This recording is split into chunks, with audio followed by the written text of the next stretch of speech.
Hi everyone, welcome back to another episode of 6 Feet Apart. It's been a while, but that's because we've been open. So instead of just doing this virtual programming, Kristen, Sarah, and I have been doing actual programming with actual people. It's very exciting to have people back. It feels like the campus is finally waking up. This past week we had artist Steve Budington from Shelburne, Vermont come and do a talk. It was so great to see someone presenting work again. Really exciting to just have that energy back. Afterwards, Kristen and Steve sat outside and had a little talk outside of just what he presented in the lecture. He talked about the sound band he's in. He talked about, what he's been working on during these strange pandemic times, what it's like to work at home. So check it out. Good to see you again. Now see Kristen. Hi, Steve Budington. How are you? Very well. Glad to be here. Yeah. Look, river and yeah. This is not green screen. This is for real, Vermont. It's green screens. It's green screen. No, I'm really glad that you're here for our Vermont Artist Week in July during the pandemic. And so you, being a Vermont-based artist, get to be here in person. Steve did his artist talk in the lecture hall the other night with mask on, and now he's back to talk with me. Welcome to 6 Feet Apart. Well, welcome to 5 feet apart. This is probably my height right here. That's about right. Anyway, I just wanted to ask you if there was anything in your talk the other night that you left out that you wanted to talk about. I wanted to ask you about your favorite piece that you're working on right now, like those smaller collages that you're working on. I really was into those. And I want to ask you about the paper clips that you have on some of them. Yes. And I also want to ask you about your music making and anything else you want to talk about, like how do you make work during this time? How do you teach during this time? There's a lot of questions. You can answer any of those. Yeah, well, making work during this time, it has been challenging. My studio, which is normally at the University of Vermont, we can no longer be there. Right. So, I moved home. Your studio's home. My studio's now at home. Yeah. Where I'm painting is literally next to the cat litter box in my garage. And the garage is like the catch-all space. Like we don't have a shed or anything. So everything's in there. Yeah. So, it's tight. So you mentioned those documents. Yeah. Which I call these assisted documents. Okay.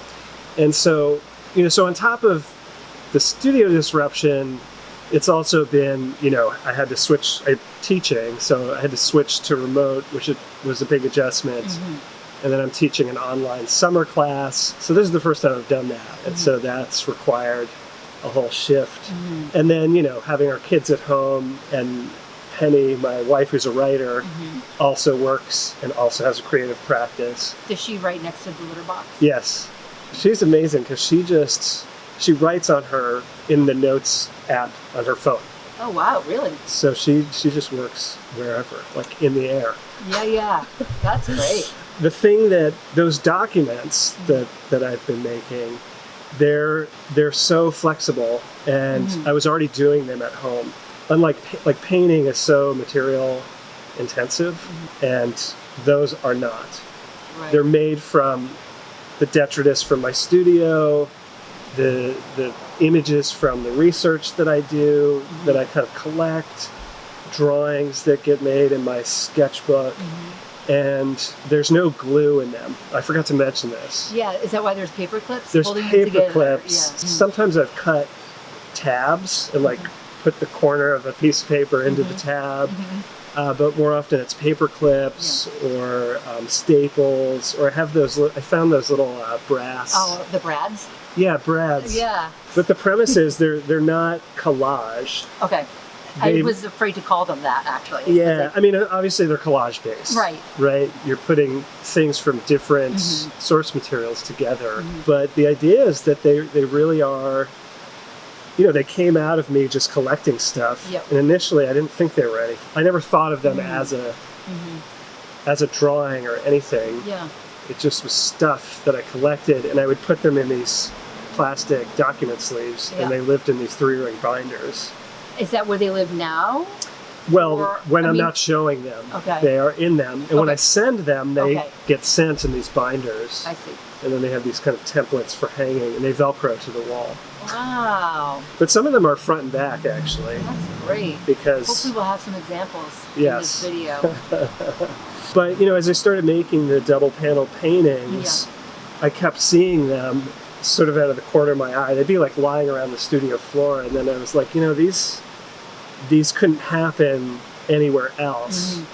Like, it's not arbitrary, the things I'm choosing to do, Right. even though I'm not necessarily really consciously working on them in the way that I work on a painting or something like that. Gotcha. So they're kind of thinking out loud. Yep.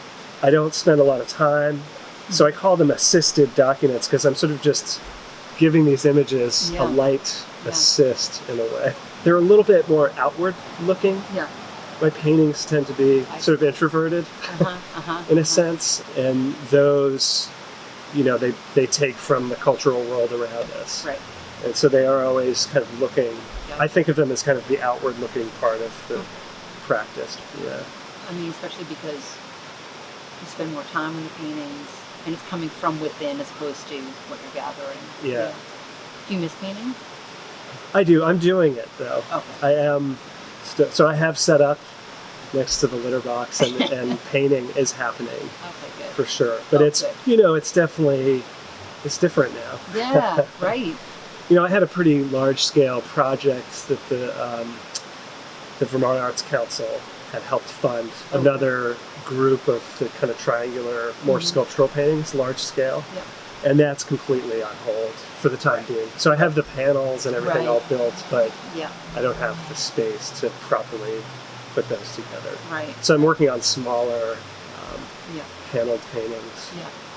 Do you find it harder to work in this time? Or do you find, not just because you're home, but I know some people are really struggling with that. Yes, I think it's hard to work right now. I mean, yeah, I'm distracted a lot. Yeah, more so than usual. Yes, Yeah. completely. I mean, I think a lot of people are, even when you're not directly thinking about it, you're sort of running scenarios in your head. If this happens, then maybe I'll do this. And Right. if this doesn't happen, and so Yeah. that's just, to me, that eats away a ton of energy, I think, that, Yeah. everything's would be hypothetical. going into making, we're ungrounded. And so it's sometimes hard to position yourself relative to something. Although I'm actually really interested in ungroundedness and not knowing. Like, that's such a huge part of Right. my interest in music and in artwork, is what you do when you don't fully know. Right. So that's a really good tie-in to your music. Are you making music right now? I did a lot in April, I would say, or March and April, when we first kind of went into sort of lockdown. So I have a music collective. We do 100% improvised sound, Oh, nice. and it depends on who is playing. It's there's sort of a core of about 8 of us, Yeah. and then other people also sometimes join us. So depending on who joins us, like if Kareem Khalifa is there, he's a philosophy professor at Middlebury. So if he's there, it gets, much more electric, Yeah. much more noise based. Right. It depends on, and other times it sounds more chamber like. The Yeah. idea is that somebody starts playing and you listen and you try and respond. And you can respond by undoing what that person is doing. You can Like kind of derailing it. derailing Yeah. it, right? Yeah. Almost like aggressively derailing it if you want. You can respond harmonically, create counterpoints. So you try and make use of different things, and then you see what happens. Kind of like problem solving, like you're creating a problem. Yeah, a little bit.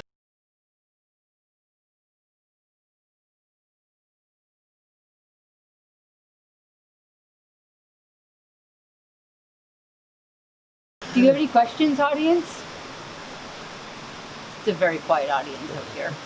What contemporary artists like right now do you look at?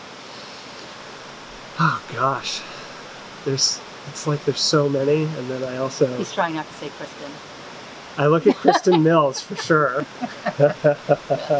You know, it's funny. I probably am thinking more about like contemporary musicians. Yeah. You know, like David Torn or Okay. Mary Halverson. Okay. I've heard of her. And what they're doing Yeah. in their work. Yeah. You know, Mary Halverson, you know, who just got the MacArthur grant this That's year. probably why I've heard of her. You know, I think is doing super innovative, inventive, and hilarious. Like she's hilarious, Oh. which is often missing in this kind of fairly serious, either free improvisation or sort of contemporary classical type music. Right. That's she has this wackiness Oh, that I'm I think gonna is check her out. kind of amazing. That's great. Yeah, I mean, it's just really kind of weird. Yeah. So I appreciate that about her work. Yeah. Contemporary painters. Well, I just asked that because I know with There's- what I make, I tend to look at, like you're saying, I might look at TV, or I might look at culture, or I might look at, maybe there are some video artists, but A person that we had Mike Cloud. oh yeah, Uh, he's on the So I schedule. went to Well, Mike. We were in grad school kind of at the same time. Oh, He was cool. a year ahead of me, and you know, so I've known him since then and followed his work since Yeah. then. I think he's super innovative, and you know, I tend to favor artists who take an oblique angle into things, so that they're not necessarily directing, you know, a topical issue head on. My work is about right, right, A, B, and C. right, You know, therefore I'm making these paintings. Here they are. right. I think his work, you know, has this, you know, these kind of knots, Yeah, and yet there's all this friction in them, and Yeah. there's things coming in from different points. You know, either he's gone to a store and actually pulled clothes actually into the painting as Right. part of the painting, or the structures are there. There's language, you know, and then the painting is literally this object in the space with us. right. You know, his work is really pretty remarkable right now. There's a lot of figurative artists right now. Do you think the figure is coming back? Well, I think. Do you think? But it's really Just kidding. important. I mean, Yeah. you know, they're dealing with issues of representation Yeah, absolutely. that, you know, haven't been taken up in this way. Yeah, Yeah. Yep. And that need to happen right now. yeah, yeah, Yeah.